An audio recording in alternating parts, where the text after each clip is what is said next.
मंगलाचरण की मुद्रा में बैठ जाएंगे।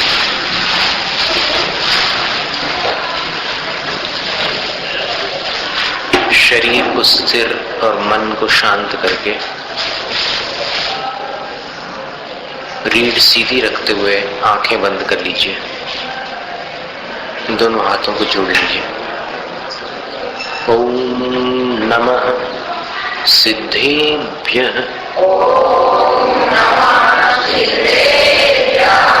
नमो अरिहन्ताणं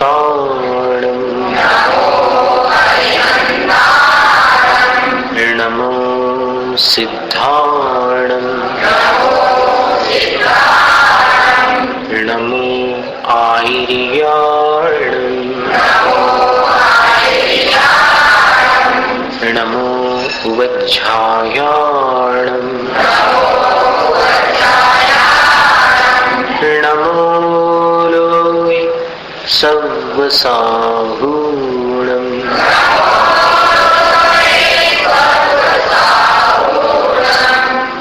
ईसो पंचनमो यारो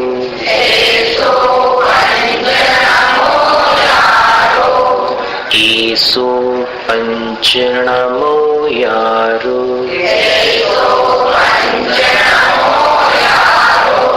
सब पावपणासनु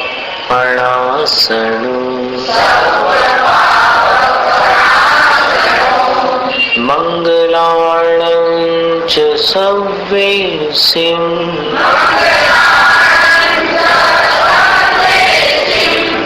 पठमं हवै मंगलम्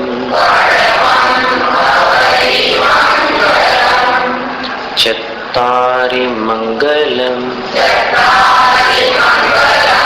अरहन्त मंगलम् सिद्ध मंगलम् साहु मंगलम् केवली पण्णतो धम्मो मंगलम्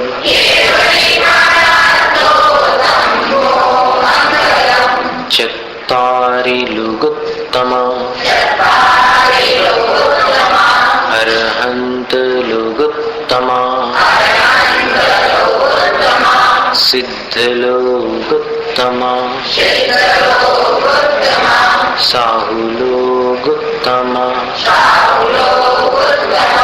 केवली पण्णतो धम्मो लोगुत्तमा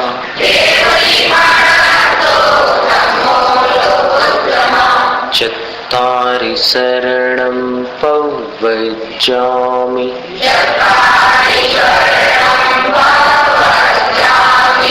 अरहन्त शरणं पवज्जामि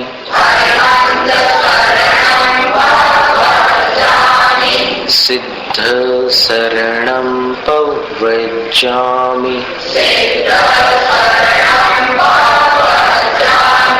साहु शरणं पवज्जामि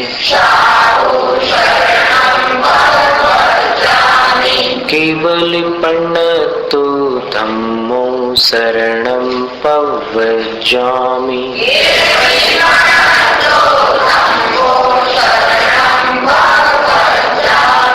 परम पूज्य देवादिदेव प्रथम तीर्थंकर भगवान श्री आदिनाथ स्वामी भक्तामर स्तोत्र की आचार्य श्री गुरु विद्यासागर मुनिराज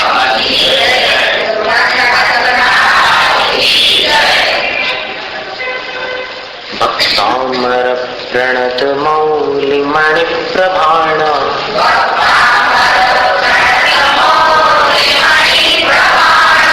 मुद्योत कंदलित पाप तमो वितानम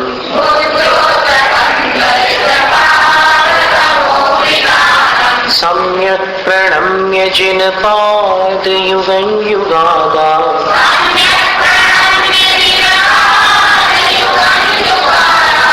वालंबनं भवजले पतताञ्जनानां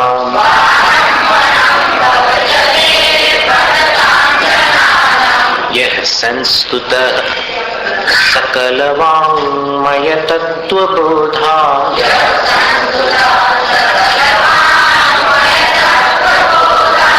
दुद्भूत बुद्धिपटुभिः सुरलोकनाथैः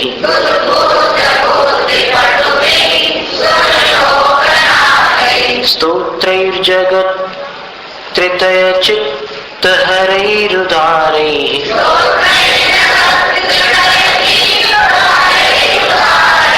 स्तोष्ये किलाहमपि तं प्रथमं जिनेन्द्रम्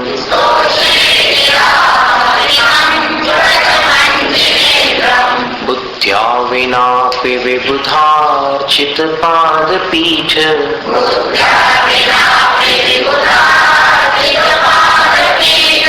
स्तोतुं समुद्यतमतिर्विगतत्रपोऽहम्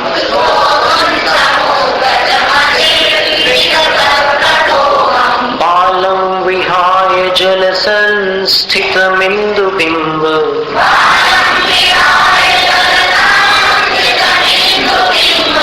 मन्यः क इच्छति जनः सहसा ग्रहीतुम्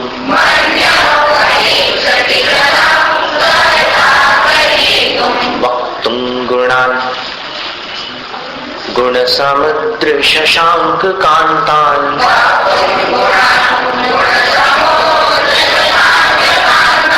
कस्ते क्षमः सुरगुरु प्रतिमोऽपि बुद्ध्या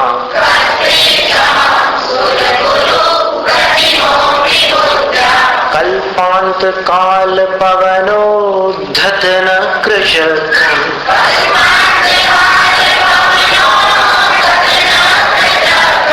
को वा तरीतुमलमम्बुनिधिं भुजाभ्याम्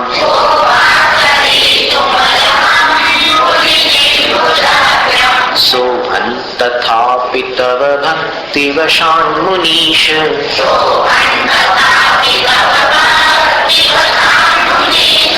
कर्तुं स्तवं विगतशक्तिरपि प्रवृत्तः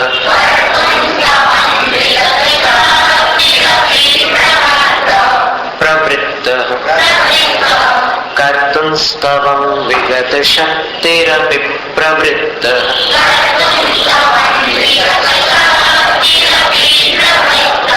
प्रीत्यात्मवीर्यमविचार्य मृगेन्द्रम्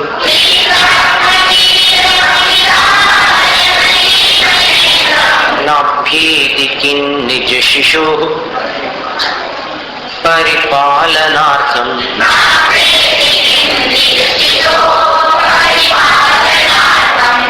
नाभ्येति किं निज शिशोः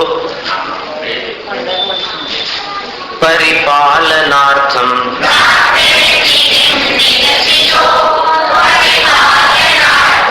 नाभ्येति किं निज शिशोः। देखिए ध्यान दीजिए, जो लोग गलत पढ़ रहे हैं उनके लिए हम इतना टाइम दे रहे हैं। नाभ्येति किं निज शिशोः, यहाँ रुक जाना सब। परिपालनार्थम,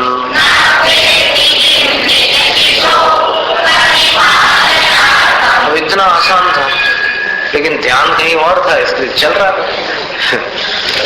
अल्पश्रुतन श्रुतवतां परिहास धाम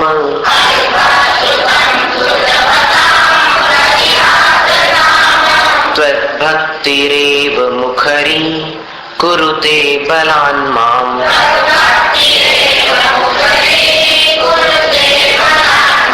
यत् कोकिलः किल मधौ मधुरं विरौति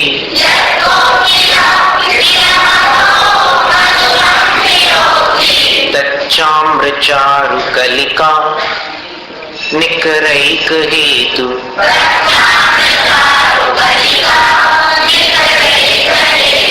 तत्संस्तवेन भव सन्तति सन्निबद्धम्।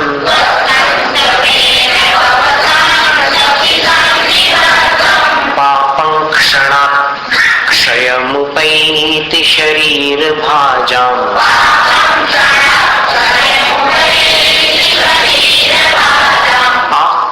लोक मलिनीलमशेषमाशु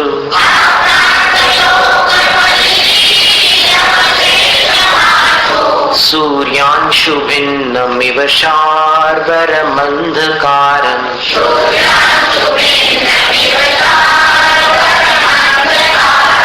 मत्वेति नाथ तव संस्तवनं मयेद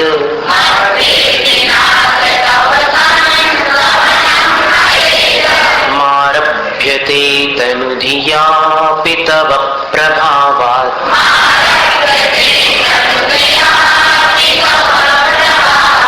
चेतो हरिष्यति सतां नलिनीदलेषु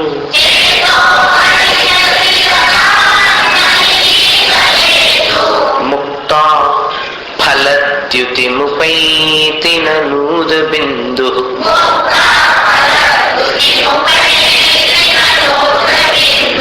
आस्तान्तवस्तवनमस्तसमस्तदोषम्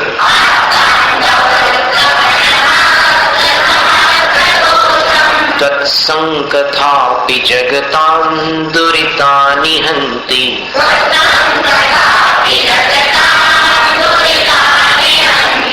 दूरे सहस्रकिरणः कुरुते प्रभैव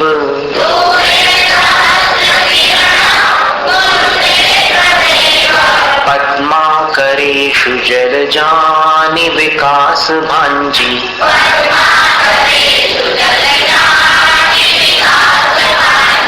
नात्यद्भुतं भुवनभूषणभूतनाथ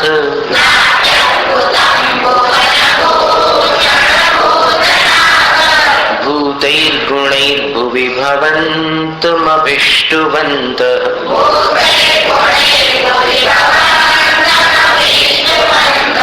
तुल्या भवन्ति भवतो ननु तेन किं वा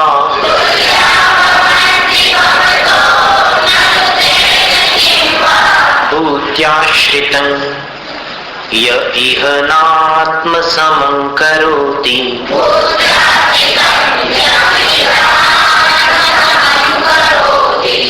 माला नहीं फेरी लगती भूत्याश्रितं य इह। अब आप सोचेंगे कि इसकी माला फेरने से क्या पुण्य मिलेगा। ऐसा नहीं, ये आचार्य महाराज की साधना से प्रकट हुई रचना है। इसके एक एक अक्षर पूज्य है, इसलिए इसकी माला फेरो तो भी आपको पुण्य मिलेगा, उसकी परवाह मत करो, लेकिन उच्चारण तो शुद्ध करो। भूत्याश्रितं य इह नात्मसमं करोति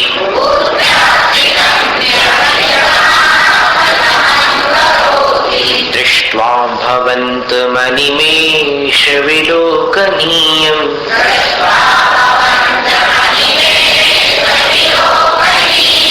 नान्यत्र तोषमुपयाति जनस्य चक्षुः।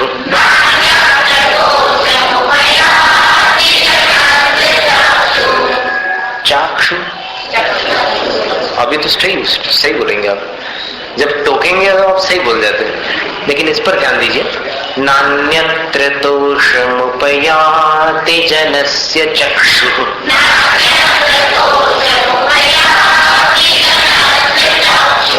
पीत्वा पयः शशिकरत् द्युतिदुग्ध सिन्धोः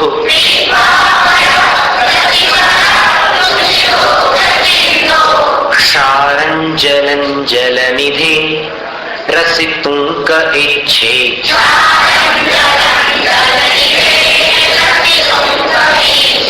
यैः शान्तरागरुचिभिः परमाणुभिस्त्वं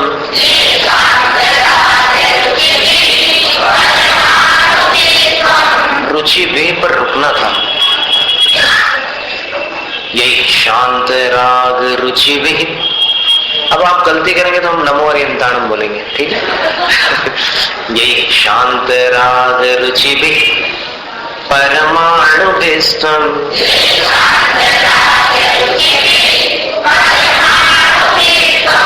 निर्मापितस्त्रिभुवनैकललामभूत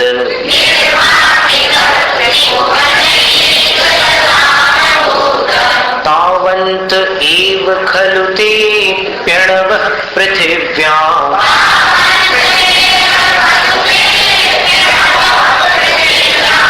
यत्ते समानमपरं नहि रूपमस्ति।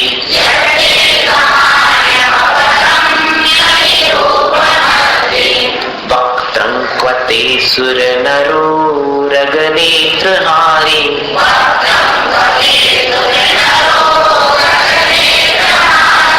निःशेष निर्जित जगत् त्रितयोपमानम्।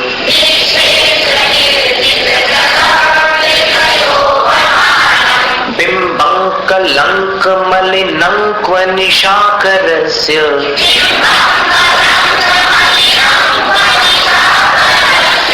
नमो हरिहंताय।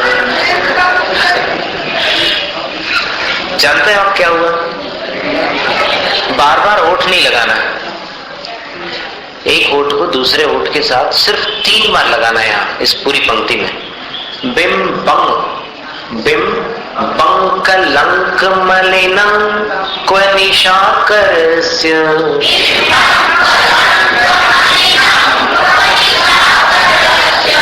यद्वासरे भवति पाण्डुपलाशकल्पम्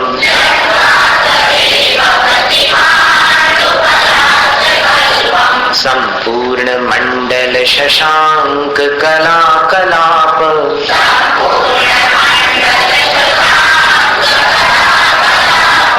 शुभ्रा गुणास् त्रिभुवनं तव लंघयन्ति।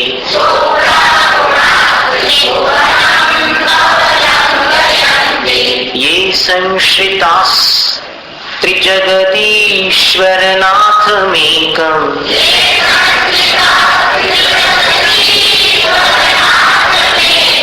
कस्तान् निवारयति संचरतो यथेष्टम्।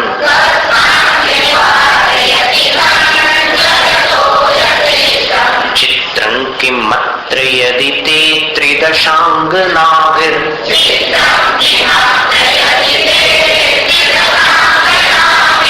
नीतं मनागपि मनो न विकारमार्गम्।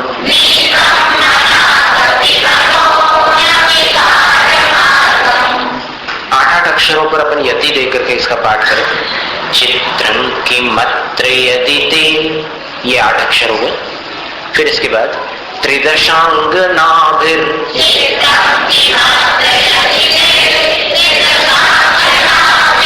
नीतम मनागपि मनो, ये 8 अक्षर हुए। न विकार मार्गम,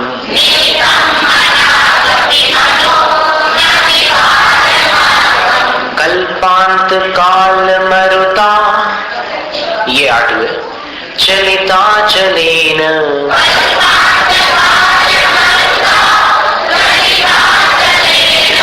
किम मंदरात्रि शिखरम, ये 8 हुए। चलितं कदाचित्,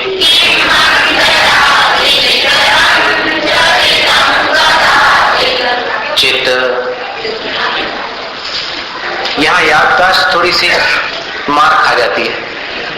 किम मंदरात्रि शिखरम, अब कदाचित यहाँ पर एकदम आवाज रुक जानी चाहिए। चलितं कदाचित,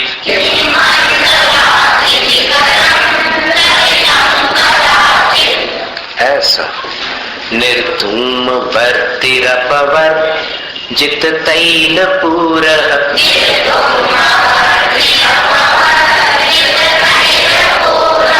कृत्स्नं जगत्त्रयमिदं प्रकटीकरोषि।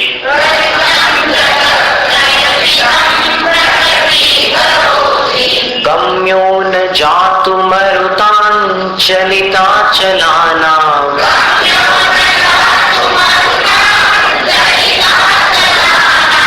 दीपोपरस् त्वमसि नाथ जगत् प्रकाशः।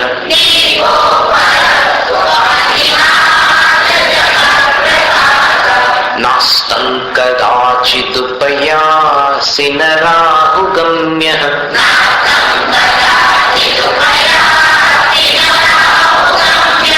स्पश्य करोषि सहसा युगपज्जगन्ति।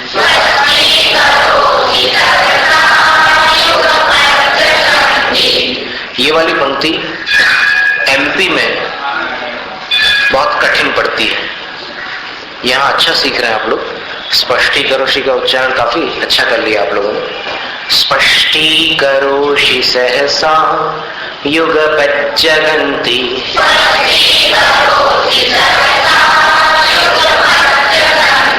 नाम्भोधरोदर निरुद्ध महाप्रभावः।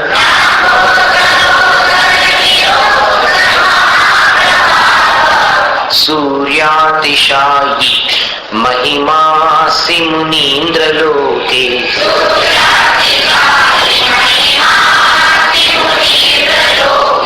नित्योदयं दलितमोहमान्धकारम्।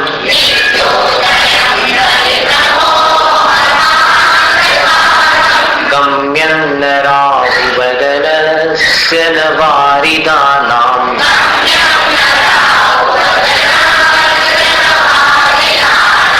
विभ्राजते तव मुखाब्जमनल्पकान्ति।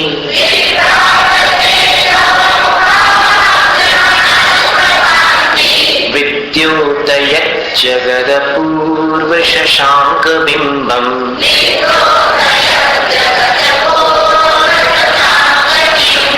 किं शर्वरीषु शशिनान्नि, नी बाद में, किं शर्वरीषु शशिनान्नि विवस्वता वा।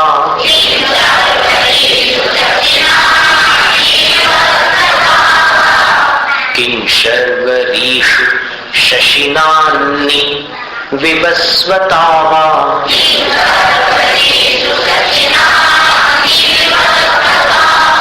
युष्मन्मुखेन्दुदलितेषु तमः सुनाथ।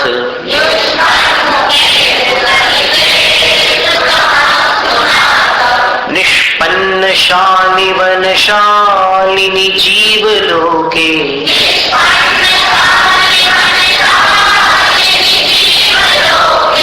कार्यं कियज्जलधरैर्जलभारनम्रैः।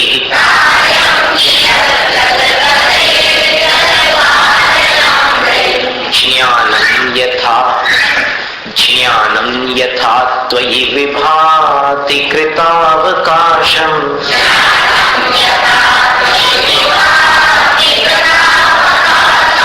आने लगा, काफी लोगों से अच्छा उच्चारण होने लगा। ज्ञानं यथा त्वयि विभाति कृतावकाशम्।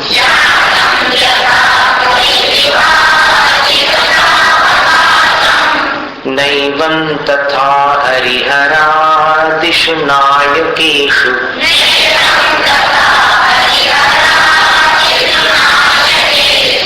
तेजः स्फुरन्, स्फुरन् में दोनों होठ मिलाना। तेजः स्फुरन् मणिषु याति यथा महत्त्वम्।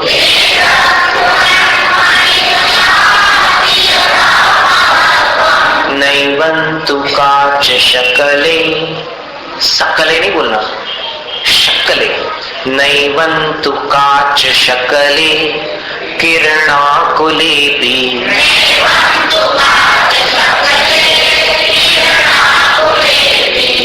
तो यहां तक अपन आए थे। कितने दिन हो गए? आज रविवार है और प्रारंभ किया था गुरुवार से। इस गुरुवार से नहीं, 30 नवंबर।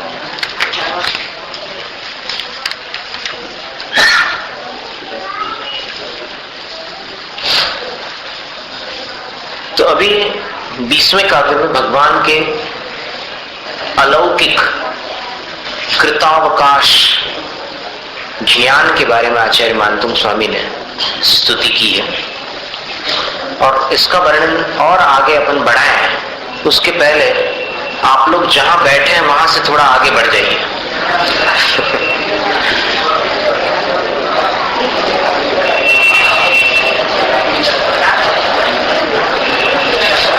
और ये कार्य मुंह बंद रख करके भी किया जा सकता है।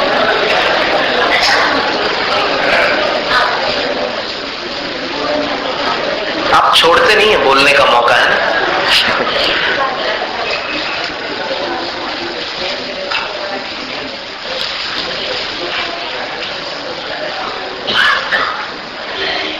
देखो, तीर्थंकर भगवान ने 3 विशेषताएं बतलाई थी मंगलाचरण में।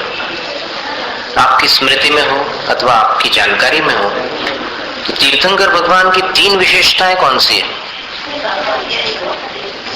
सभी भगवान में ये 3 विशेषताएं होना आवश्यक नहीं है।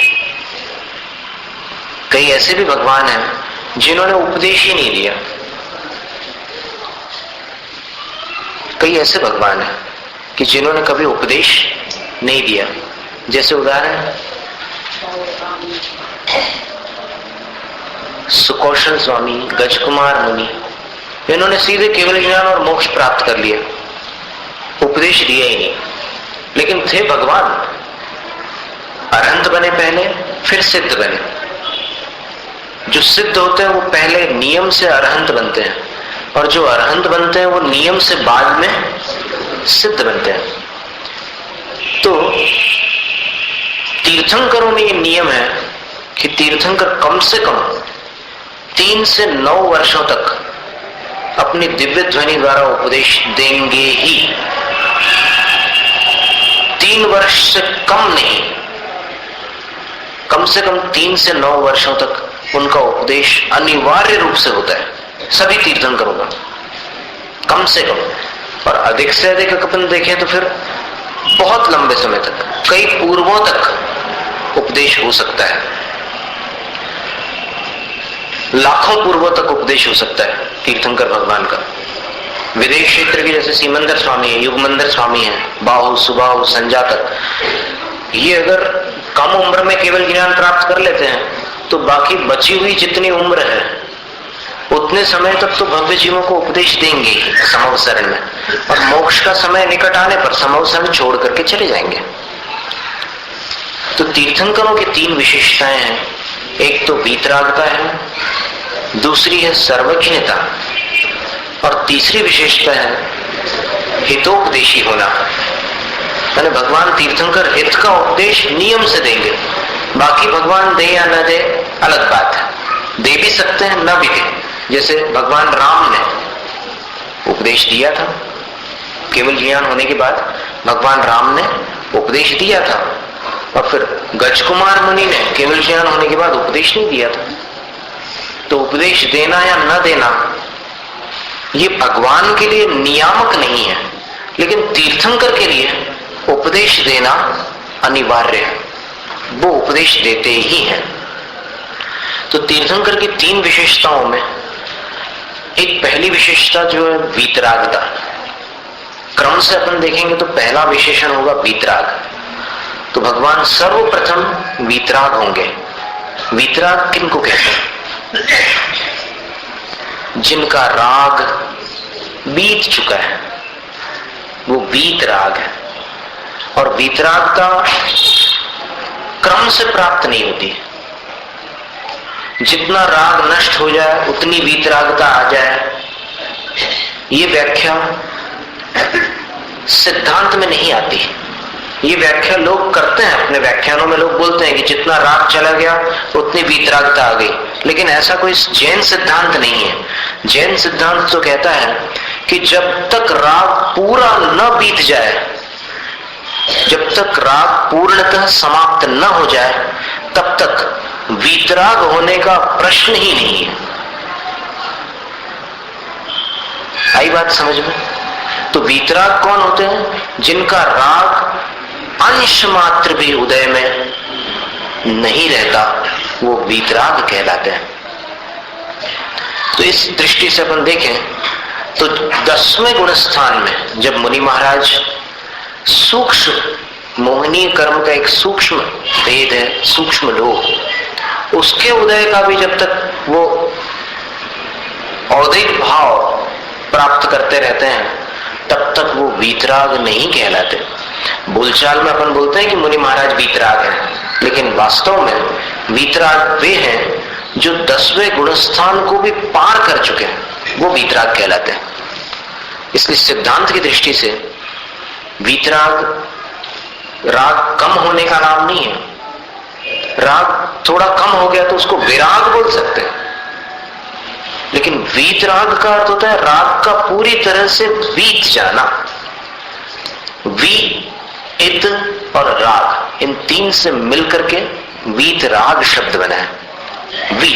वी माने वी में छोटी, व में छोटी ई की मात्रा, प्लस इत, ई छोटी, रस्व और त, और उसमें फिर प्लस करके राग, वी, इत और राग, वीतराग। इसका अर्थ क्या हुआ? वी का अर्थ होता है विशेष रूप से, इत का अर्थ होता है नष्ट हो जाना, समाप्त हो जाना। तो विशेष रूप से समाप्त हुआ है राग जिनका, उनको कहते हैं वीतराग।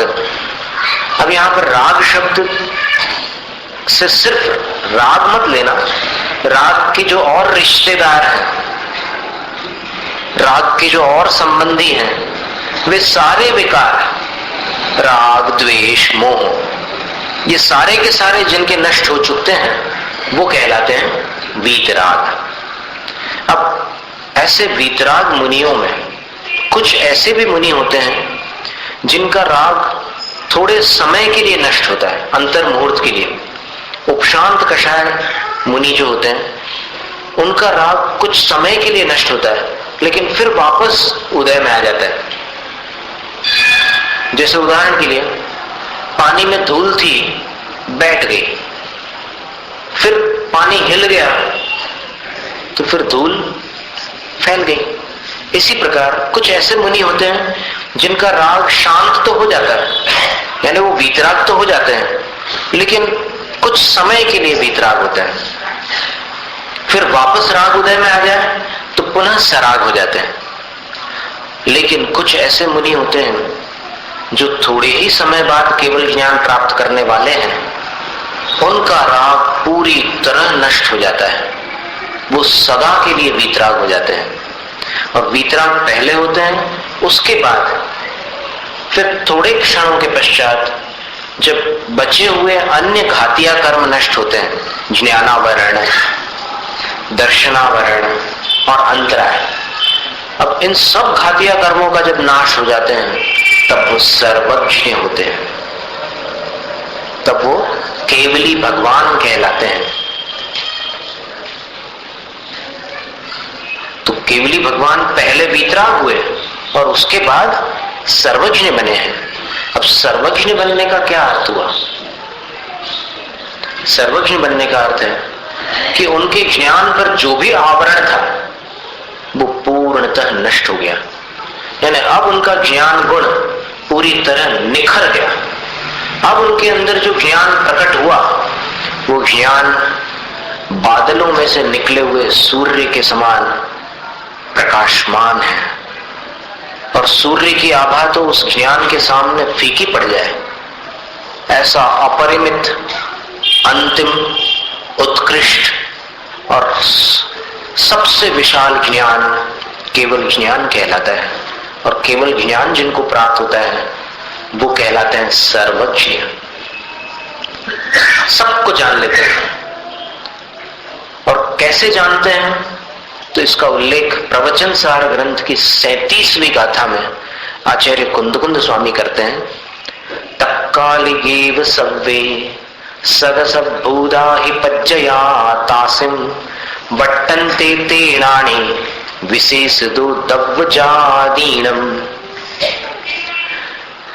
जैसे आज आप यहां बैठ करके आपके सामने जो कुछ है उसको अपनी आंखों से स्पष्ट देखते हैं, बस उसी प्रकार यदि कोई पूर्ववर्ती मनुष्य का चित्र आपके सामने रख दिया जाए तो उस चित्र को देखकर आप अनुमान लगाते हैं कि जब ये जीवित थे तब मैं जैसे आज इनको सामने देख रहा हूं वैसे उनको सामने देखा करता था।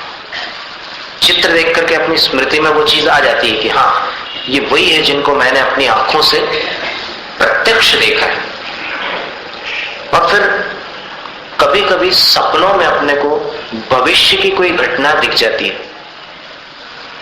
और कई बार अपन उन सपनों को भूल भी जाते हैं, लेकिन जब वो घटना घटती है तब अपने को ऐसा एहसास होता है, ऐसा कई लोगों ने महसूस किया कि अरे ये तो मेरे को मालूम है, ये तो कुछ ऐसा लग रहा है जैसे मेरे को पहले से कुछ इसका आभास है। वो क्या होता है कि अपन पहले सपने में देख चुके होते हैं वो घटना, और सपना भूल जाते हैं, लेकिन जब वो घटना होती है ना तब अपने को लगता है कि अरे ये तो सब अब एकदम ऐसा लगता है जैसे अपन सब मालूम ही हो अपने को। तो जिस प्रकार स्वप्न में भविष्य की घटना, चित्र में भूतकालीन कोई दृश्य और आंखों के सामने वर्तमान का दृश्य अपन प्रत्यक्षवत देखते हैं, उसी प्रकार केवल ज्ञानी भगवान भूत, वर्तमान और भविष्यत, इन तीनों काल संबंधी, तीनों लोक और अलोक संबंधी, जीव और अजीव, सब द्रव्यों की, सब पर्यायों को, सब गुणों के साथ एक समय में अनायास जान लेते हैं। देखो, अपने अंदर वो खजाना है, आज मौजूद है। केवल नाण साहब सोहम यदि चिंतये नाणी। नियमसार ग्रंथ में आचार्य कुंदकुंद स्वामी कहते हैं कि ज्ञानी जीव ये विचार करता है अपने हृदय में कि मेरा स्वभाव केवल ज्ञान है, ये तो मेरे ज्ञान के ऊपर आवरण है, और उस आवरण को मैं साफ नहीं कर रहा हूं, इसलिए पीछे कौन है ये नहीं जान पाता।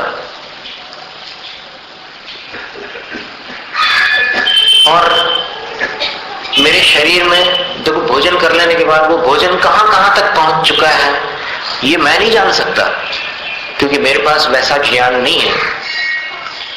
लेकिन मेरे अंदर, मेरी आत्मा में इतनी क्षमता है कि उस क्षमता को अगर प्रकट कर दिया जाए तो फिर लोकालोक जान ले। और फिर लोकालोक तो है इसलिए जान ले, अगर ऐसे और भी लोकालोक आ जाए तो सबको जानने की क्षमता केवल ज्ञान में होती है।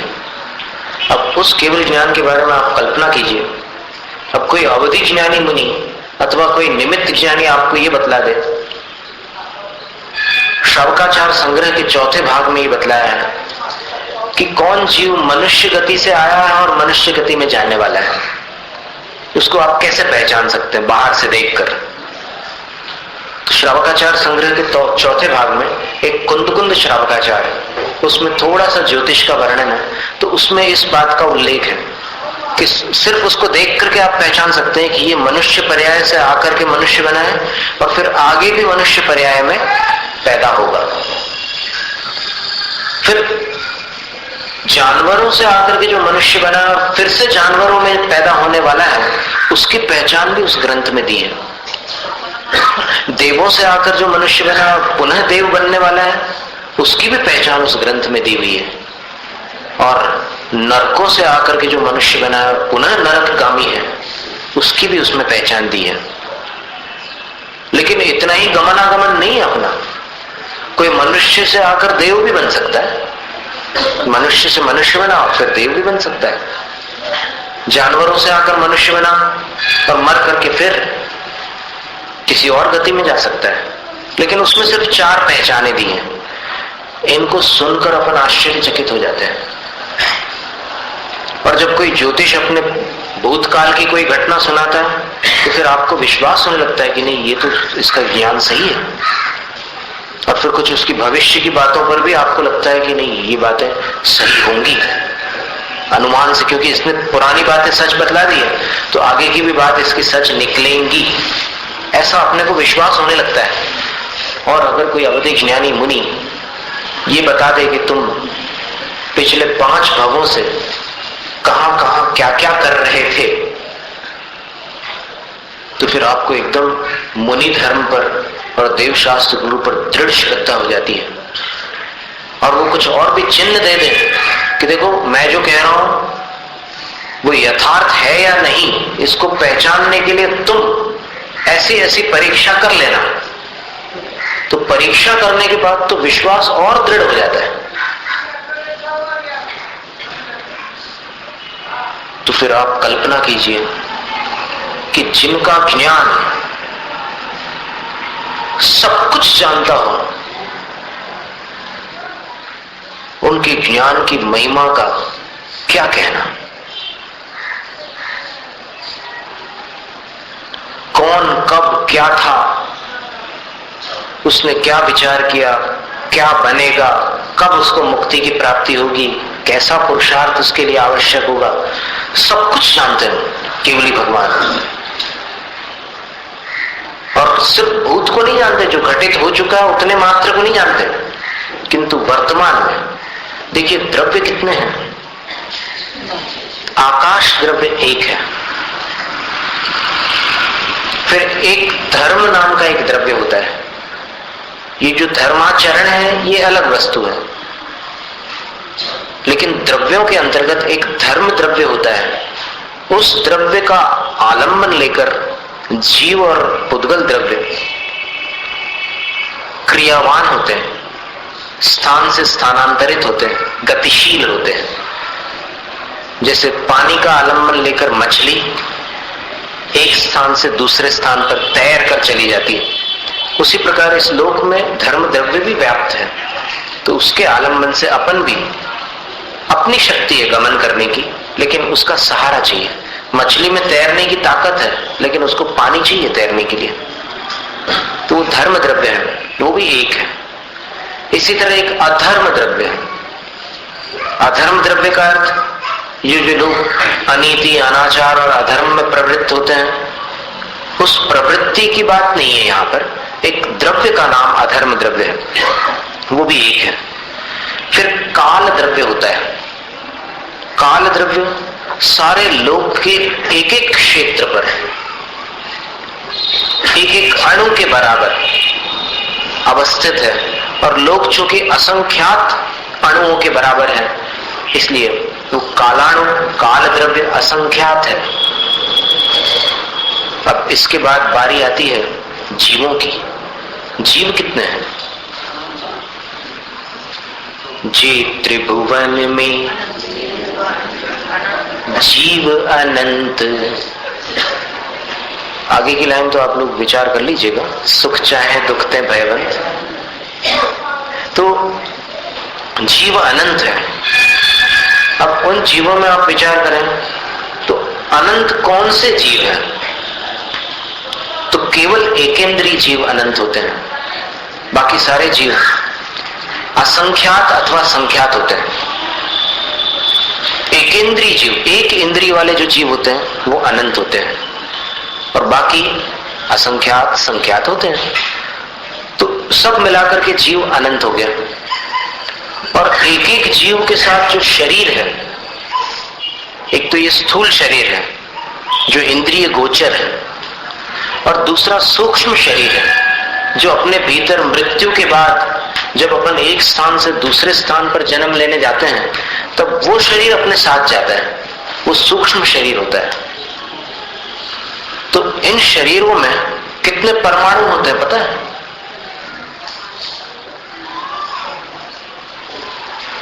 अनंत। तो अब इससे आप अनुमान लगाइए कि जब जीव अनंत हैं और उन अनंत जीवों के एक एक शरीर में अनंत परमाणु हैं, तो ये जो परमाणु है ये पुद्गल द्रव्य है। तो पुद्गल द्रव्य कितने होंगे? अनंतानंत। नहीं आया समझ में? एक जीव के साथ जो शरीर है उसमें अनंत परमाणु है, तो फिर एक के साथ अनंत का तो गुना करोगे ना। तो फिर जितने संसार में जीव हैं उन जीवों की जो राशि होगी, जो प्रमाण होगा, उससे अनंत गुने तो परमाणु हो गए ना। तो पुद्गल द्रव्य अनंतानंत है। और इन सभी द्रव्यों की भूतकाल की कुछ अवस्थाएं हैं, वर्तमान की अवस्था है, और भविष्यत काल में होने वाली भी अवस्थाएं हैं। तो फिर अवस्थाओं की दृष्टि से विचार करें तो वर्तमान की तो अपनी एक मनुष्य पर्याय जैसे चल रही है, त्रियंशों की त्रियंश पर्याय चल रही, देवों की देव पर्याय चल रही है। तो ये एक अवस्था हुई। और पिछली अवस्थाएं कितनी बीत चुकी है, अपनी अवस्थाएं कितने भाव अपन ने धारण किए संसार में, 20, 25, 50, 100, 1000, 10,000, लाख। वैज्ञानिकों का अनुमान है कि 10 अरब वर्ष पहले सूरज में एक धमाका हुआ, द बिग बैंग थ्योरी, और उसमें से कुछ टुकड़े अलग बिखर गए अंतरिक्ष में, और उनमें से एक टुकड़ा 6 अरब वर्षों बाद कुछ ठंडा हुआ, और उस टुकड़े पर आज से 4 अरब वर्ष पहले जीव राशि उत्पन्न हुई।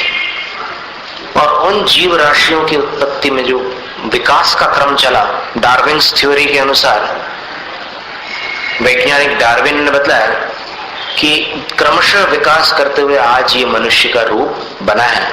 लेकिन इस थ्योरी को बैतूल के एक वैज्ञानिक ने खंडित कर दिया है।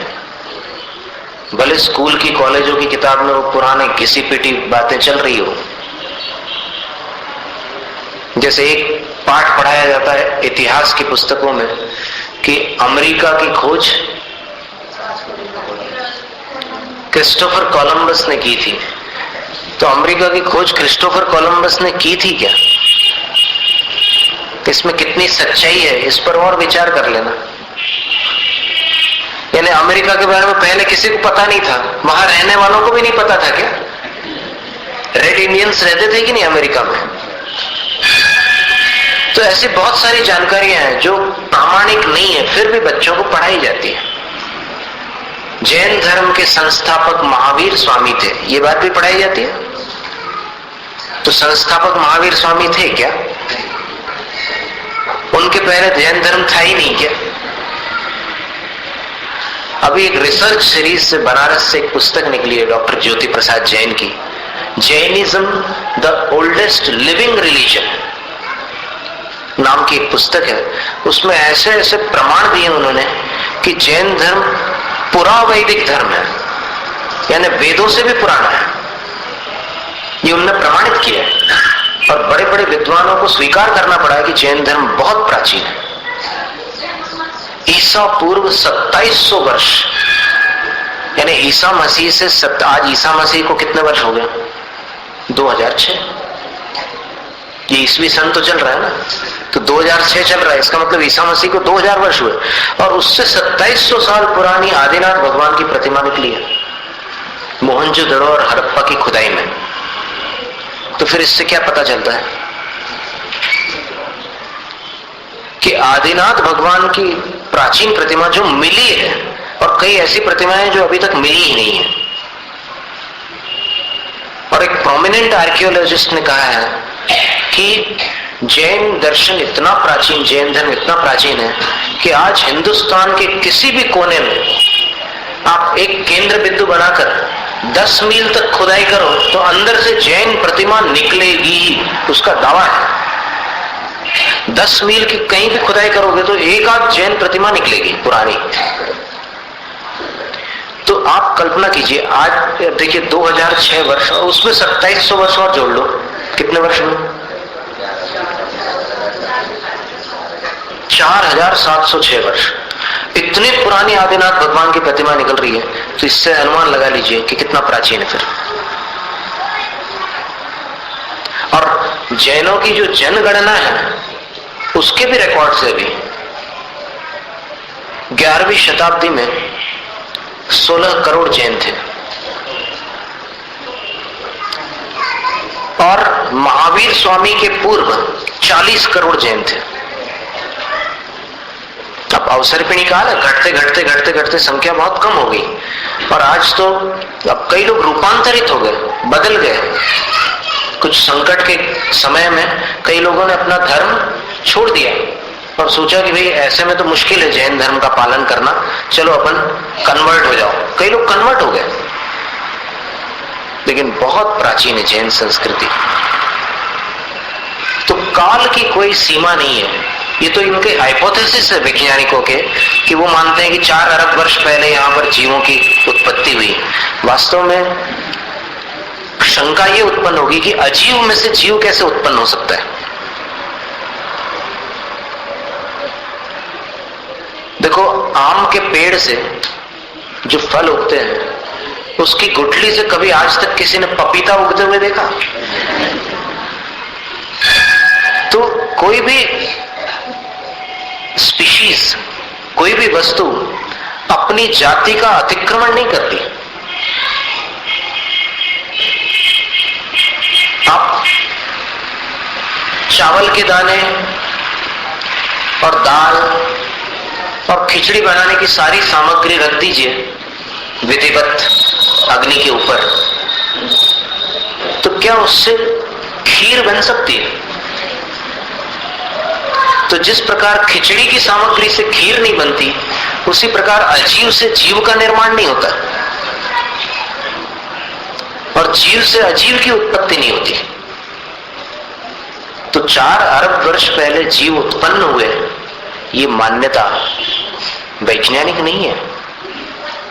वास्तव में जो अजीब है वो भी अनादि है। जिनेंद्र भगवान, केवल ज्ञानी भगवान, अपनी वाणी में कहते हैं, क्योंकि केवली भगवान के पास असत्य बोलने का कोई कारण नहीं। असत्य 2 कारणों से बोला जाता है, केवल 2 कारण है। एक तो अज्ञानता, अपने अंदर ज्ञान न हो तो फिर असत्य बोल जाते हैं। और दूसरा कारण होता है कषाय। एक तो अज्ञानता के कारण असत्य बोला जाता है, और दूसरा कषाय के कारण। जैसे कोई बहुत देर से उठा हो और फिर चंद्रमा का उदय हो रहा हो और उस समय आकाश में थोड़ा बहुत उजाला भी हो, तो फिर वो उसको देख करके सूर्य कह सकता है कि भाई ये सूरज है और आज थोड़ा सा कोहरा है इसलिए ऐसा दिख रहा है, बोल सकता है वो, क्योंकि अज्ञान है उसको। अज्ञानता के कारण व्यक्ति असत्य बोलता है। अथवा दूसरा कारण है कषाय। कषाय माने यही राग द्वेष। जैसे दुकान पर बोलते हैं ना कि विश्वास मानिए साहब, ये जापान का माल है, भले अहमदाबाद का माल हो। तो ये कषाय के कारण, लोभ के कारण झूठ बोला। कभी क्रोध में झूठ बोलता है। क्रोध में माँ बच्चे से क्या बोलती है, अभी ट्रक के नीचे फेंक दूंगी ज्यादा चौपट करेगा तो ये असत्य वचन है। सही में फेंक सकती क्या माँ? कल्पना भी नहीं कर सकती, लेकिन उसको डांटते हुए असत्य बोल जाती है। और फिर गालियां देते हैं लोग गुस्से में, और भी क्या क्या करते हैं। तो वो सब कषाय के कारण बोले जाने वाले असत्य है। डर के कारण भी व्यक्ति झूठ बोलता है। क्यों, तूने पढ़ाई कर ली? हाँ कर ली।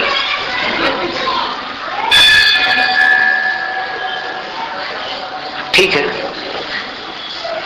अब फिर अगर आगे कोई प्रश्न ना पूछे तो फिर वो चैन की सांस लेता है। और अगर पूछता कोई प्रश्न कब करी, तो फिर उसको एक झूठ को छुपाने के लिए दूसरा झूठ बोलना पड़ता है। तो ये कषाय के कारण झूठ बोलता है व्यक्ति, या फिर अज्ञानता के कारण। जिनेंद्र भगवान में सर्वज्ञता है और वीतरागता है। तो वीतरागता के प्रभाव से वो निष्कषाय है, और सर्वज्ञता के प्रभाव से वो अज्ञान मुक्त है। तो अब चूंकि झूठ बोलने का कोई कारण नहीं बचा, वो जो बोलेंगे वो झूठ कैसे हो सकता है, वो निश्चित रूप से सत्य होगा। तो जिनेंद्र भगवान कहते हैं कि प्रत्येक वस्तु अनादि है। प्रत्येक वस्तु अनादि है, सिर्फ रूपांतरण चलता रहता है। उसके आकार प्रकार बदलते रहते हैं, और नए आकार को देखकर अपन समझ लेते हैं कि ये नई वस्तु है। नई वस्तु नहीं है, सब कुछ पुराना है, सिर्फ उनकी अवस्थाएं नवीन होती है। और कोई वस्तु वस्तु रूप से नवीन नहीं बनती। जैसे आपका जीव किसी ने बनाया नहीं है, आपका जीव अनादि से है, हमारा जीव अनादि से है, भगवान का जीव भी अनादि से है। और ये पुद्गल जितने भी ये परमाणु आदि हैं, जो भी ये वस्तुएं, ये जैसे ये पेन है, अब इसकी ये अवस्था नवीन है, लेकिन इसके परमाणु कब से हैं? इसके परमाणु कब से संसार में? कोई सीमा नहीं है काल की, वो परमाणु है ही, हमेशा से है, अनादि से है। इसी प्रकार ये जीव भी अनादि से है। और अभी तो इस पृथ्वी के बारे में वैज्ञानिक ये सारी बातें कर रहे हैं, लेकिन अभी बहुत सारे ऐसे रहस्य हैं जिनका जवाब विज्ञान के पास भी नहीं है। पुस्तक महल से पुस्तक निकली थी जिसका नाम था द अनसॉल्व्ड मिस्ट्रीज, अनसुलझे रहस्य। उसमें एक चैप्टर था री इनकारनेशन, पुनर्जन्म का, और उसमें उन्होंने उल्लेख किया बेंगलोर के पास एक mental health and neuro sciences research centre है, वहां पर 45 ऐसे मामलों की जांच की गई जो बताते थे कुछ लोग कि हम पिछले जन्म में वहां थे, ऐसे थे, और ऐसी हमारी भाषा थी, और ये रिश्तेदार थे। तो उनकी उन्होंने जांच की, और जांच करने पर सब कुछ सही निकला, सब कुछ सही निकला। तो सही निकलने पर उनको वहां पर ये स्टेटमेंट देना पड़ा उन वैज्ञानिकों को जो खोजबीन कर रहे थे। उन्होंने ये कहा कि there is something that exists beyond this body. कोई ऐसी शक्ति है, मानना पड़ेगा कि कोई ऐसी शक्ति है जो शरीर के नष्ट होने पर भी कायम रहती है। माने उस जन्म का शरीर तो छूट गया, अब यहां दूसरे जन्म में आकर के वो बता रहा है कि मैं वैसा था, ऐसा था, और फिर उसने मेरे पैसे नहीं दिए थे, उसने मेरा खून किया था, ये सारी बातें बतला देता है। और उसके बाद जब जांच करते हैं तो वैसा ही निकलता है, सच निकलता है। तो सच निकलने का क्या कारण है? और वो उतना ही इमोशनल भी हो जाता है उस समय। ये इमोशनल होना, जब तक अनुभव के बिना कभी अपने अंदर संवेदना नहीं आती, जो एहसास होता है ना दर्द का, वो बिना अनुभव के नहीं हो सकता।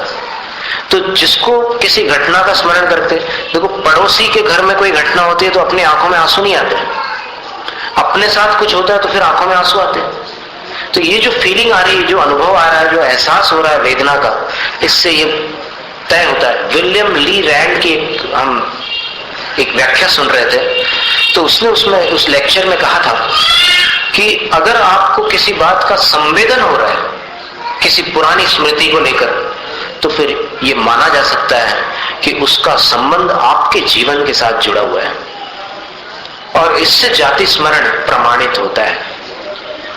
और कोई साधन नहीं है कि जाति स्मरण सच है या झूठ है, इसको सिद्ध किया जा सके। लेकिन अगर आपको वेदना हो रही है उसकी, आपको लग रहा है कि मेरे ही साथ ऐसा हुआ है, तो उस वेदना से यह सिद्ध होता है कि नहीं, वो घटना आपके जीवन से जुड़ी हुई है। तो ऐसे कई मामलों की जांच की, तो जब कुछ पिछले जन्मों का ज्ञान हो जाता है तो फिर कैसी स्थिति बन जाती है। एकदम कभी कभी तो और जानने की इच्छा नहीं होती कि मैं क्या क्या देख चुका हूं, कैसे कैसे दिन मैंने देखे हैं, एकदम दिमाग चकराने लग जाता है। पर केवल ही भगवान सब कुछ जानते हैं। कितना अपार होगा वो केवल ज्ञान, कितना विशाल होगा वो केवल ज्ञान। ऐसा ज्ञान जिन्होंने प्रकट किया है उनको अपन भगवान मानते हैं। जैन दर्शन में भगवान का निषेध नहीं है, लेकिन रागी द्वेषी भगवान का निषेध है। जैन दर्शन भगवान में राग द्वेष को स्वीकार नहीं करता। भगवान किसी पर प्रसन्न हो जाए, किसी पर नाराज हो जाए, इस बात को जैन दर्शन स्वीकार नहीं करता। लेकिन भगवान में ऐसे अद्भुत गुण, इतना अपार ज्ञान जैन दर्शन स्वीकार करता है। भगवान को वीतराग स्वीकार करता है, भगवान को हितोपदेशी स्वीकार करता है। तो ऐसे ज्ञान गुण से मंडित जिनेंद्र भगवान होते हैं। वो सब कुछ जानते हैं, भविष्यत काल का भी सब कुछ जानते हैं।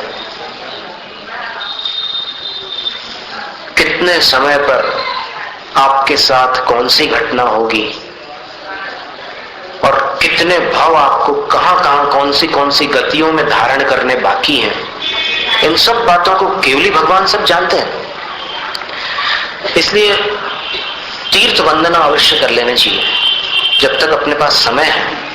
शिखर जी की अच्छी तरह भावना सहित वंदना जो कर ले उसको फिर तिर्यंच गति और नरक गति की प्राप्ति नहीं होती।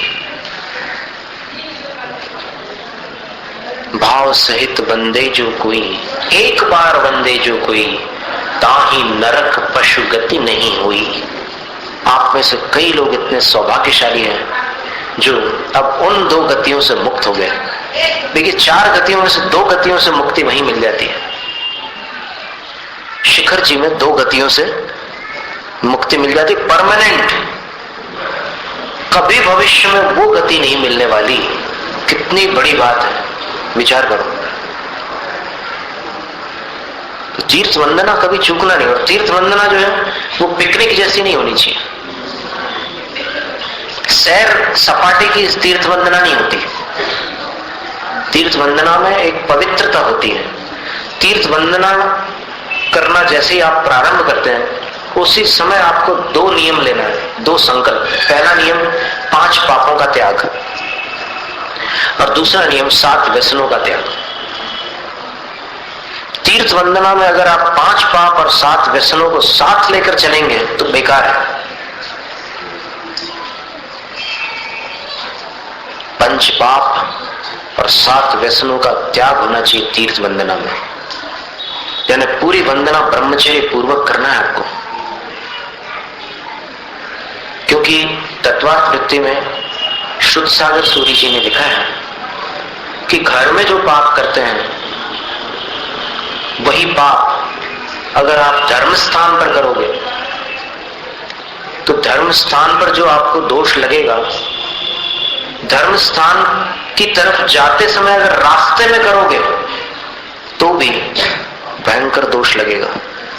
और धर्म स्थान पर करोगे तब तो कहना ही क्या है, फिर तो महान दोष होगा। अन्य क्षेत्रे कृतम पापम धर्म क्षेत्रे विनश्यति। धर्म क्षेत्रे कृतम पापम वज्रलेपो भविष्यति। फिर वो पत्थर की लकीर जैसा पाप हो जाता है। बाकी पाप जो आपने इधर उधर किए हुए हैं वो धर्म स्थान पर आकर के नष्ट हो जाता है भगवान की आराधना से। लेकिन यहां आकर आराधना के स्थान पर आप विराधना करो तो फिर इस पाप का फल तो पत्थर की लकीर के समान भोगना ही पड़ता है। श्रीपाल को कोढ़ हो गया और कामदेव होते हुए भी, चंपापुरी का राजा होते हुए भी उसको दर दर की ठोकरें खानी पड़ी। और अंत में जब सारे संकट का निवारण हो गया धर्म की ही आराधना से, तब आगे चलकर जब महामंडलेश्वर पद प्राप्त करने के बाद हजारों रानियों का और बहुत सारे राजाओं का वैभव जब श्रीपाल को प्राप्त हुआ, तब एक दिन मुनिराज से जब पूछा कि हे भगवान, क्या कारण था कि मेरे इस सुख शांतिमय जीवन में इतनी भयंकर व्याधि प्रकट हुई? तब फिर मुनिराज बोले कि तूने पिछले जन्म में, पिछले मनुष्य जन्म में धर्म की विराधना की थी।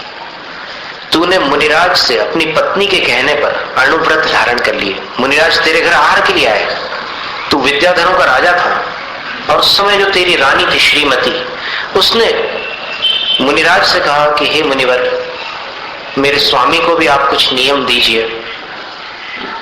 तो फिर तूने 5 अणुव्रत धारण की, लेकिन फिर तेरी संगति ठीक नहीं थी।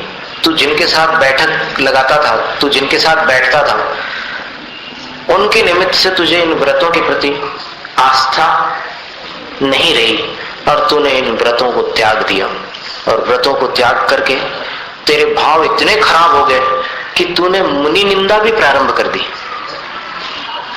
तूने मुनियों की निंदा की और तूने एक मुनि को तो पानी में फेंकवा दिया।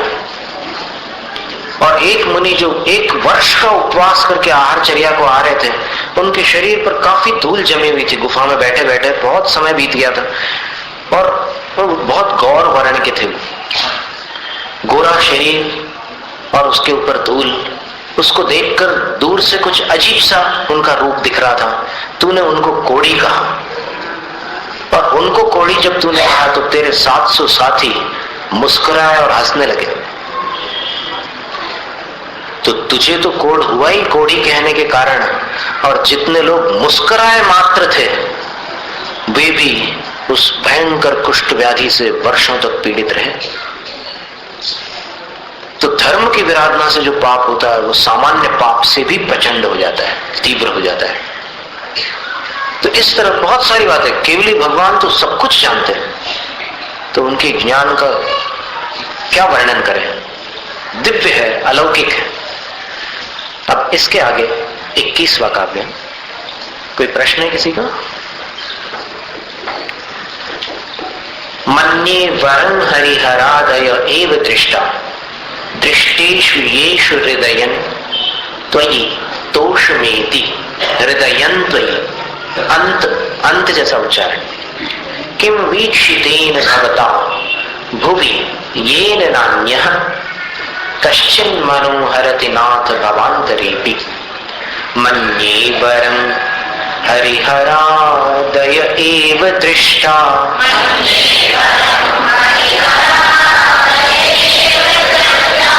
दृष्टेषु येषु हृदयं त्वयि तोषमेति।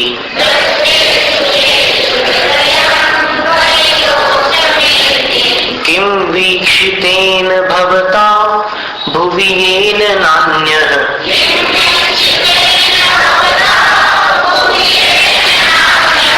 कश्चिन् मनोहरति नाथ भवान्तरेऽपि।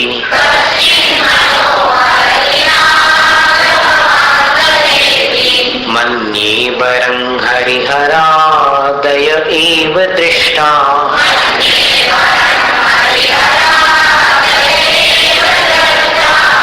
दृष्टेषु येषु हृदयं त्वयि तोषमेति।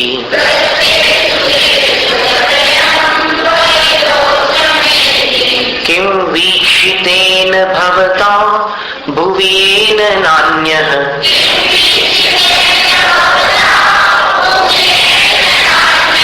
कश्चिन् मनोहरति नाथ भवान्तरेऽपि।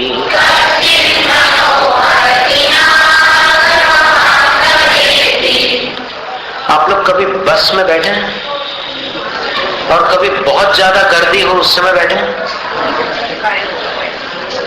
फिर खड़े होकर कभी यात्रा की है बस में? की है ना? तो फिर वो जो बाद में आने वाले मुसाफिर होते हैं उनको जगह कैसे मिल जाती है?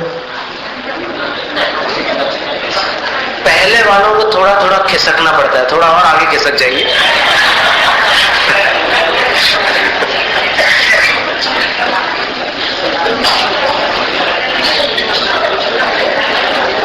दृष्टांतों में बहुत मजा लेते हैं आप।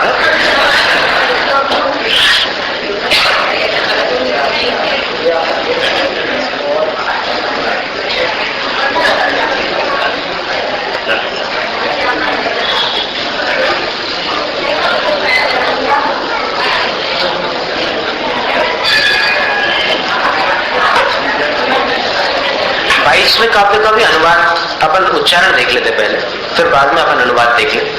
स्त्रीणाम आंशिक जैसे उच्चारण करते हैं वैसे स्त्रीणांशतानि, आंशतानि अंश जैसा उच्चारण। स्त्रीणांशतानि शतशो जनयन्ति पुत्रान। नीचे वाली पंक्ति में जो न है उसको यहां ऊपर बोलना है, पुत्रान। नान्या सुतन त्वदुपमन, सुतन अंत जैसा उच्चारण, सुतन त्वदुपमंजननी, मंजन जैसा। पहला अनुस्वार अंत जैसा, दूसरा अनुस्वार मंजन जैसा। नान्या सुतन त्वदुपमंजननी प्रसूता। सर्वादिशो दधति भानि सहस्र रश्मिम।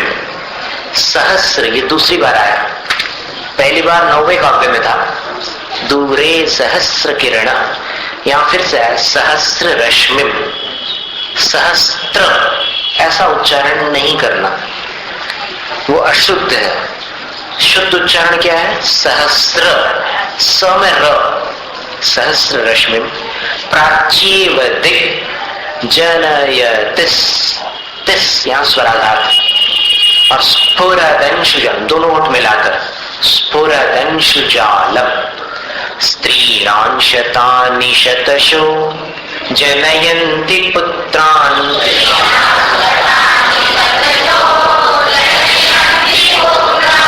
नान्यासु तन्त्वदुपमं जननी प्रसूता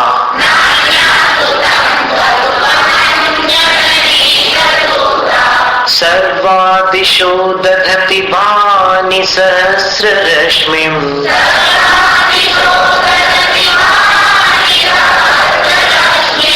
प्राच्येव दिक् जनयति स्फुरदंशुजालम्।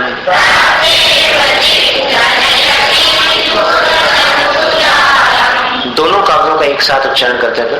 मन्ये वरं हरिहरादय एव दृष्टा,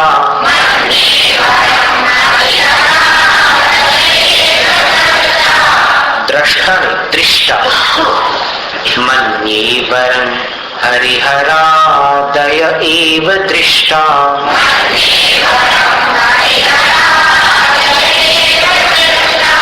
दृष्टेषु येषु हृदयं त्वयि तोषमीति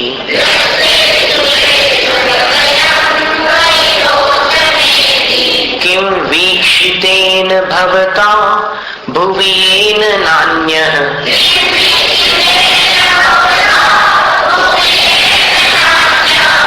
नान्यः। ये विसर्ग का उच्चारण बहुत अच्छे ढंग से करो। किं वीक्षितेन भवता, ऐसा नहीं लगना चाहिए कि ठंड के मौसम में आप देर से उठे हो। किं वीक्षितेन भवता भुवि येन नान्यः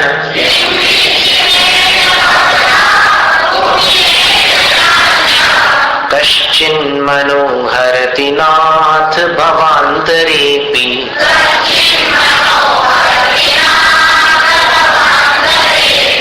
चाबी भरने से यंत्र अच्छा चलता है।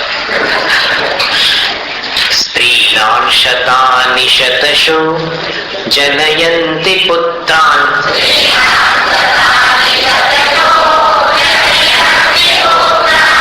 नान्यासु तन्त्वदुपमं जननी प्रसूता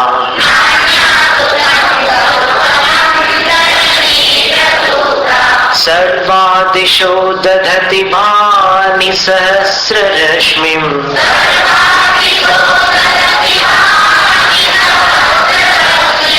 प्राच्येव दिक् जनयति स्फुरदंशुजालम्।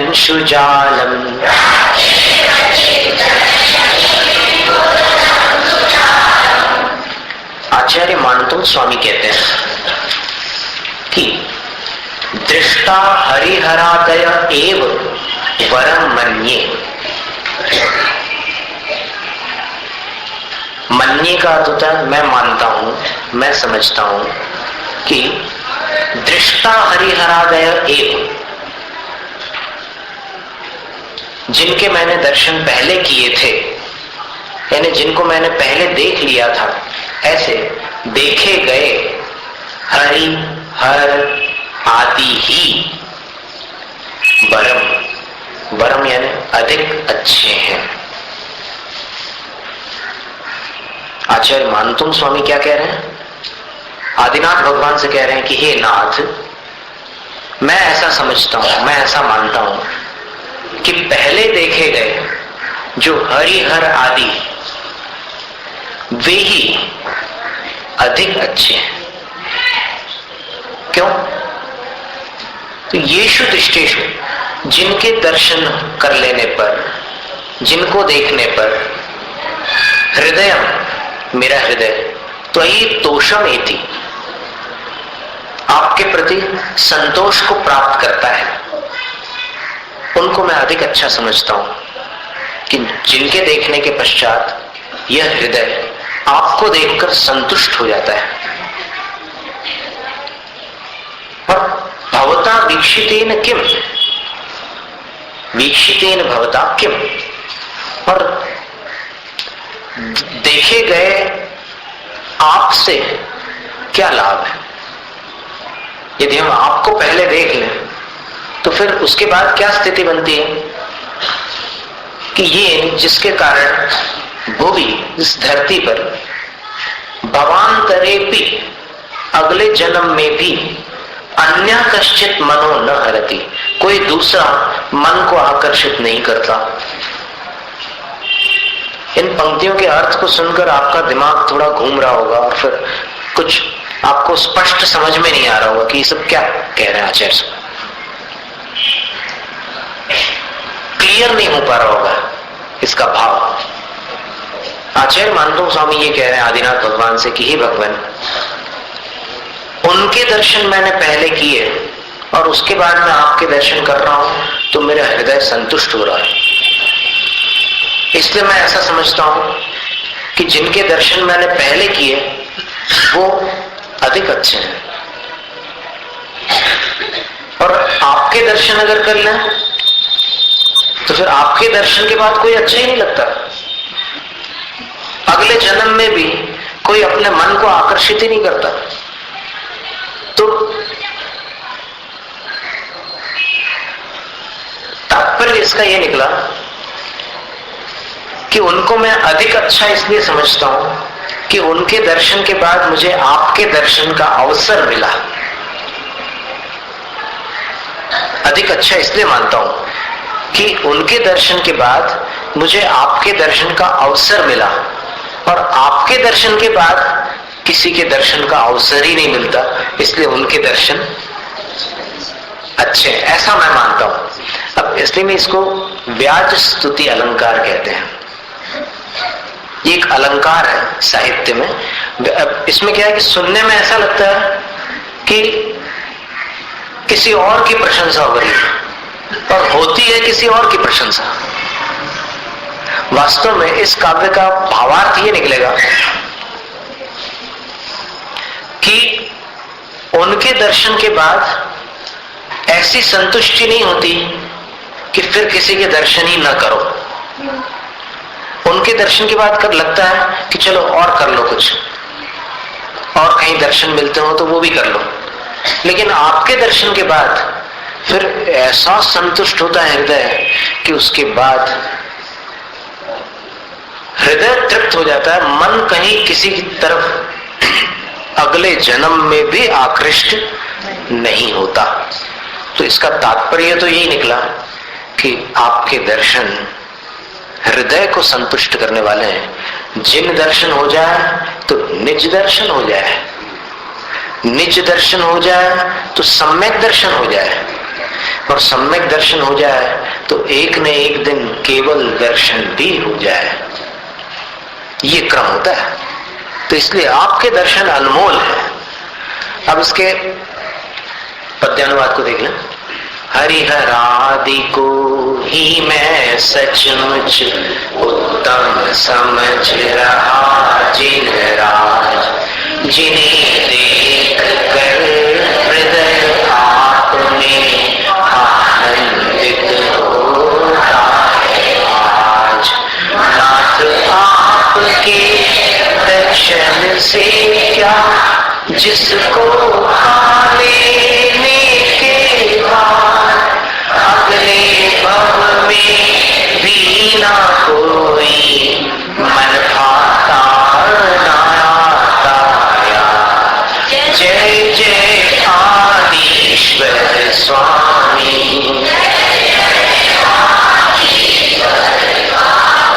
जय जय आदिश्वर स्वामी,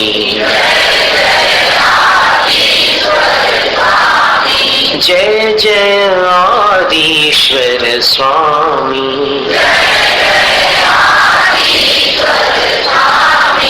जय जय आदिश्वर स्वामी।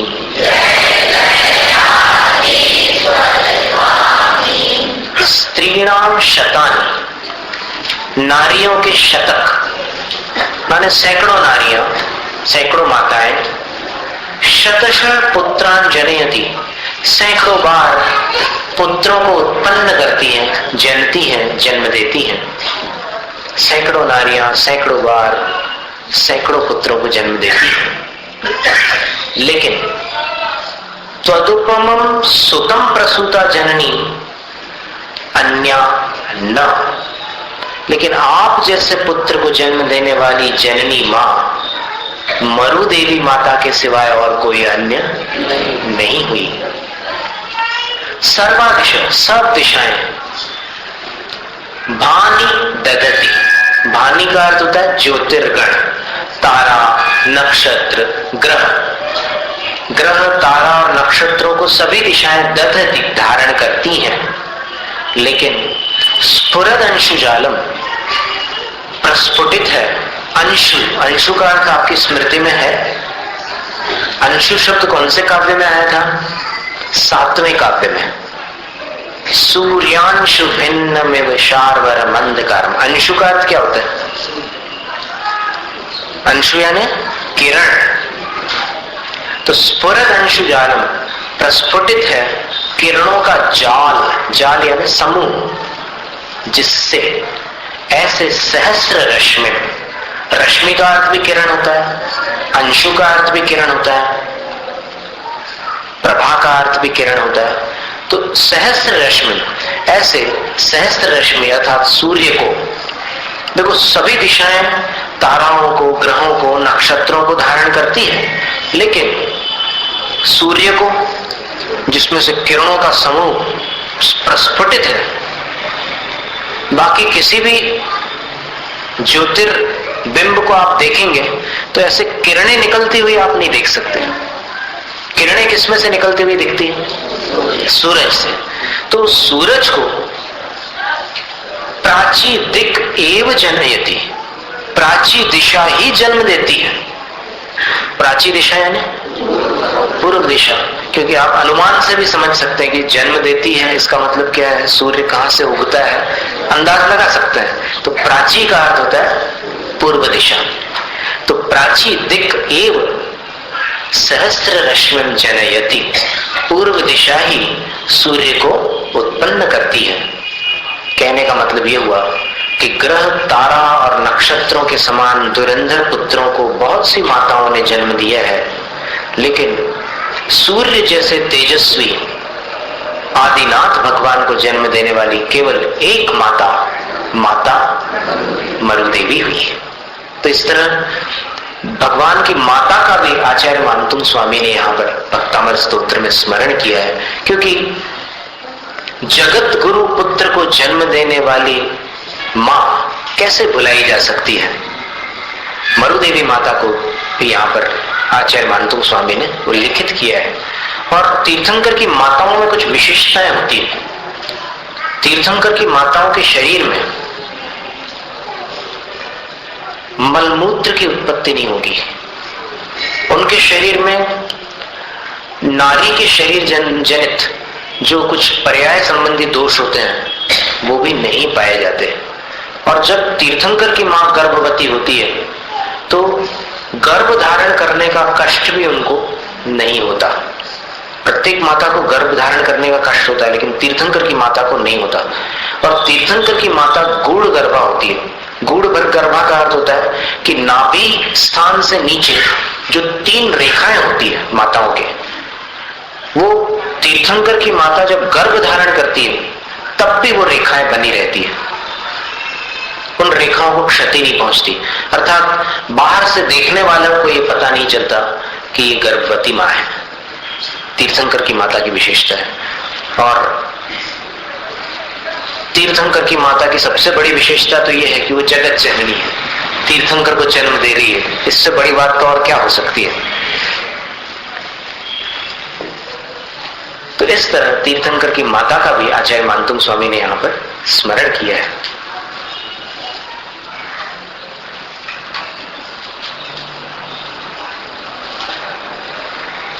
जनती हैं शत शत माताएं, शत शत बार पुत्र गुणवान, पर तुम जैसे सुत की माता हुई न जग में अन्य महान।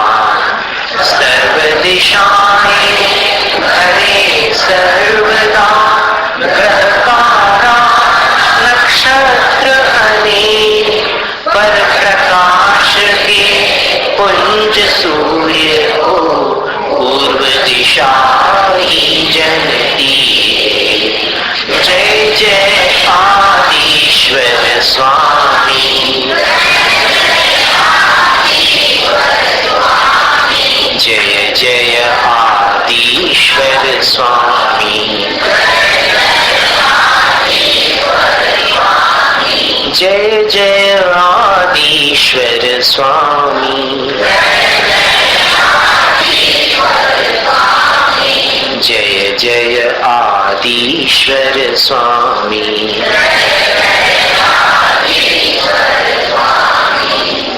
ये जो 21वां काव्य है ये हमारा प्रिय काव्य है।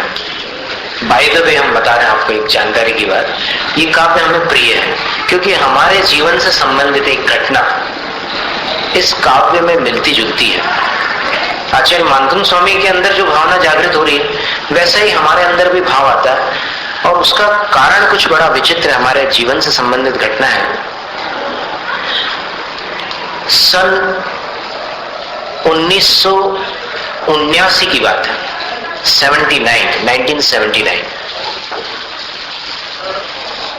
दिवालियों की जो छुट्टी पड़ती है, दिवाली की जो छुट्टियां पड़ती है, उस समय तो हम स्कूल के विद्यार्थी थे, शायद 10वीं में पढ़ते रहे होंगे। तो उस समय दीपावली की छुट्टी में परिवार सहित पर्यटन का विचार बनाकर हम लोग जहां रहते थे वहां से सैकड़ों किलोमीटर दूर नर्मदा नदी का एक जल प्रपात है, बहुत ऊपर से ऐसे नर्मदा नदी नीचे आती है और उसका नाम है धुआंधार। वो जबलपुर से 15 किलोमीटर दूर बेड़ा घाट नाम के स्थान में होता है। तो वहां पर्यटन के लिए हम लोग परिवार सहित निकले थे घूमने। तो घूमते घूमते जबलपुर के और भी बहुत सारे स्थान देखे, बैलेंस रॉक, मदन महल, ऐसे कई स्थानों में घूमते फिरते हुए शाम के समय वहां बेड़ा घाट पहुंचे और फिर वहां पहुंच करके फिर धुआंधार जो जल प्रपात था, वाटरफॉल, वो भी देखा। और उसके बाद फिर वहां पर एक आईना घर था बेड़ा घाट में, जिसमें अलग अलग प्रकार के आईने थे कि एक आईने में देखो तो एकदम लंबू दिखाई देते हैं, एक आईने में देखो तो फिर जाड़े दिखाई देते हैं, ऐसे अलग अलग प्रकार के आईने थे। वो सब देखे। फिर बाद में नर्मदा नदी में नौका विहार के, मार्बल रॉक्स, संगमरमर की पहाड़ियां देखी और फिर नौका विहार भी वहां नदी में नाव में बैठ करके घूमे। और फिर घूमते घूमते फिर आईने घर से जब बाहर निकले तो उसके बाजू में एक जैन मंदिर था।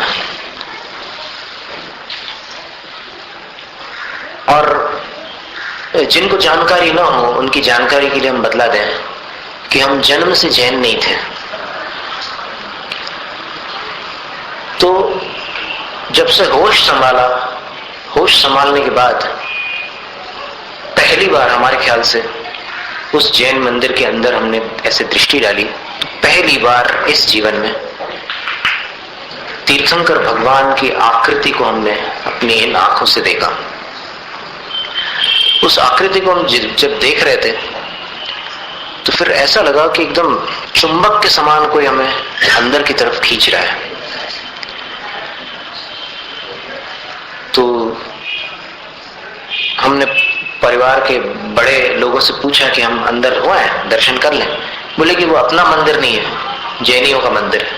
ये क्या है कि लोग भगवान में भी भेद डाल देते हैं, ये अपने भगवान, ये तुम्हारे भगवान। तो उस समय उन्होंने अपना मंदिर नहीं है, जैनों का मंदिर है। हमने बोला कि मंदिर किसी का भी हो, भगवान सबके होते हैं, हम जाते हैं। और हमने उनसे अनुमति लेकर अंदर प्रवेश किया। और अंदर प्रवेश करते समय हमारे साथ जो एक छोटा भाई था तो वो भी साथ हो गया, बाकी लोग बाहर रह गए और हम लोग 2 जन अंदर गए। और अंदर जाकर के जब भगवान के पास पहुंचे तो भगवान शांतिनाथ थे। वो बाद में हमें वर्षों बाद पता चला कि वो भगवान शांतिनाथ थे। उस समय तो हमने कोई शब्द ही नहीं थे उस समय हमारे पास, कुछ भी ना, हमें नमोकार मंत्र आता था, कुछ भी नहीं आता था हमें। तो दोनों तरफ आईने थे भगवान के, उन आईनों में हमने ऐसे दृष्टि डाली।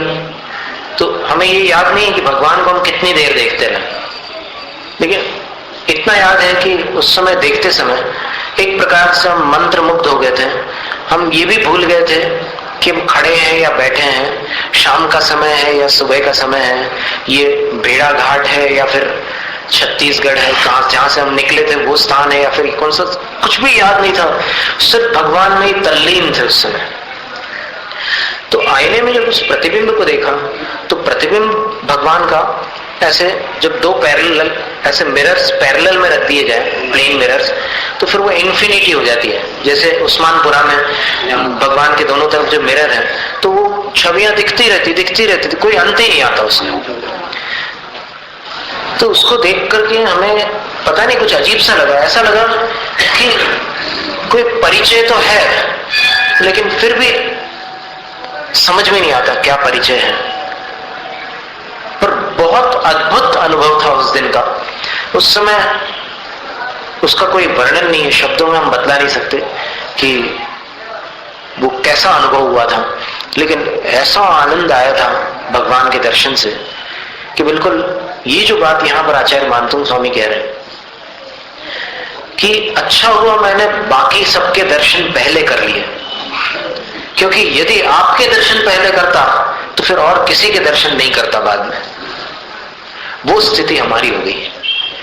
उस छवि के दर्शन के बाद आज की तारीख तक हमारी आंखों को किसी अन्य छवि ने आकृष्ट नहीं किया, और हृदय में वो छवि ऐसी अंकित हो गई कि अब जन्मांतर में भी आचार्य मानतुंग स्वामी ने कितने कॉन्फिडेंस के साथ, कितने विश्वास के साथ ये अंतिम पंक्ति में लिखा है, भवांतरे की अगले जन्म में भी कोई छवि उस हृदय में अपना स्थान नहीं पा सकती जिस हृदय में हे भगवान आप विराजमान हो गए।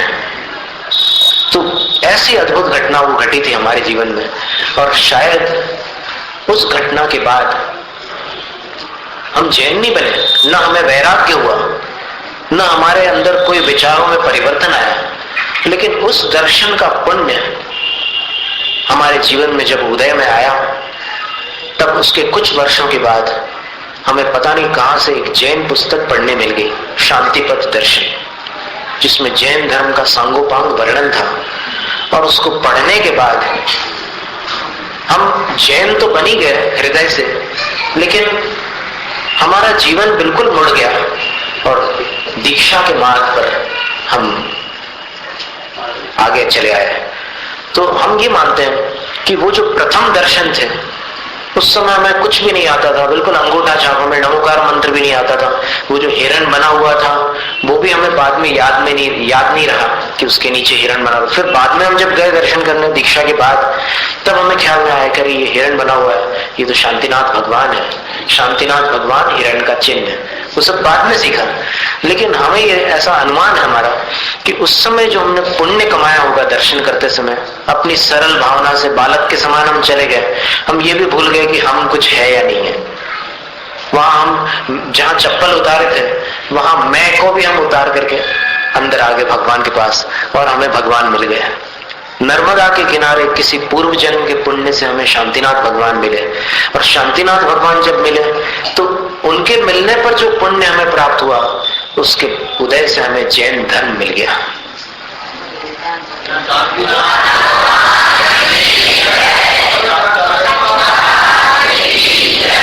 और जैन धर्म के मूल्य को वो समझ सकता है जिसको ये बड़ी कठिनाई से प्राप्त होता है।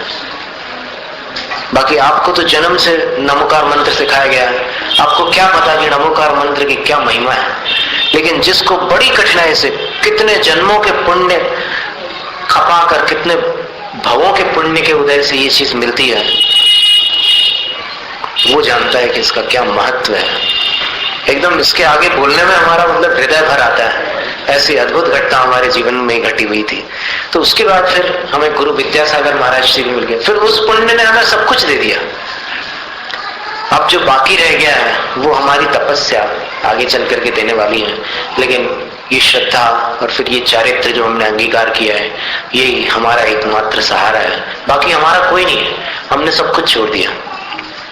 अब छोड़ने के बाद सारा विश्व हमारे लिए परिवार स्वरूप है, पर ये धर्म ही एकमात्र मित्र है, यही हमारी माता है, यही हमारे पिता है, यही भाई है, यही बंधु है, यही मित्र है, सब कुछ ही है।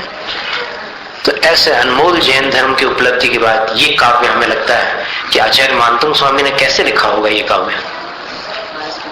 और ये काव्य हमें भक्तामृत स्तोत्र का सबसे प्रिय काव्य है। ओम शांति। अरिहंत को नमन, अरिहंत को नमन, सिद्ध प्रभु को नमन, सिद्ध प्रभु को नमन, आचार्य को नमन, आचार्य को नमन, उपाध्याय को नमन, उपाध्याय को नमन, सर्व साधु को नमन, सर्व साधु को नमन, ये है मेरे पंच गुरु, इनको सदा नमन, इनके नमन से हो मुक्ति पथ पे गमन, इनकी ही भक्ति में हूँ मेरे मन वचन, अरिहंत जय जय, सिद्ध प्रभु जय जय, साधु जन जय जय, जिन धर्म जय जय, अरिहंत मंगल, सिद्ध प्रभु मंगल, साधु जन मंगल, जिन धर्म मंगल, अरिहंत उत्तम, सिद्ध प्रभु उत्तम,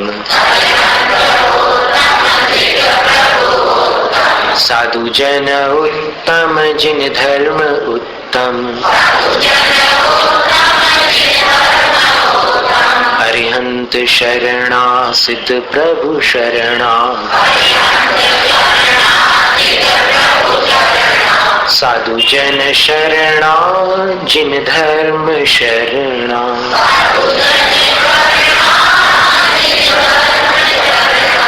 चार शरण अग हरण जगत में,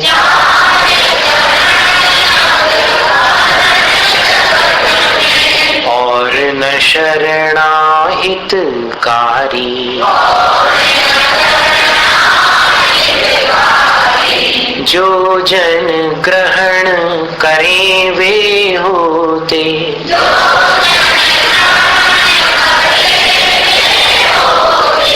अजर अमर पद के धारी,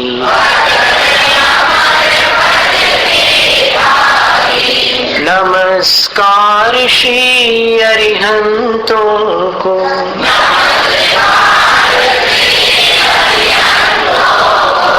नमस्कार श्री सिद्धों को,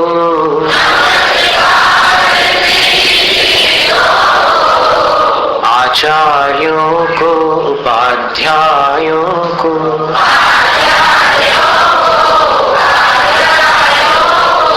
सर्वलोक के संतों को,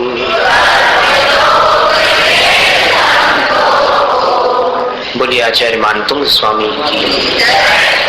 स्तोत्र पठन में मेरे द्वारा यदि जो कहीं कहीं प्रमाद से कुछ अर्थ वाक्य पद मात्रा छूट गई, सरस्वती मेरी उस त्रुटि को कृपया क्षमा करें, और मुझे कैवल्य धाम में माँ अविलंब धरे, वांछित फलदात्री चिंतामणि, सदृश मात तेरा, वंदे वंदन करने वाले मुझको मिले पता मेरा बोधि समाधि विशुद्ध भावना आत्म सिद्धि मुझको मिले और मैं पा जाऊं मां मोक्ष महासुख को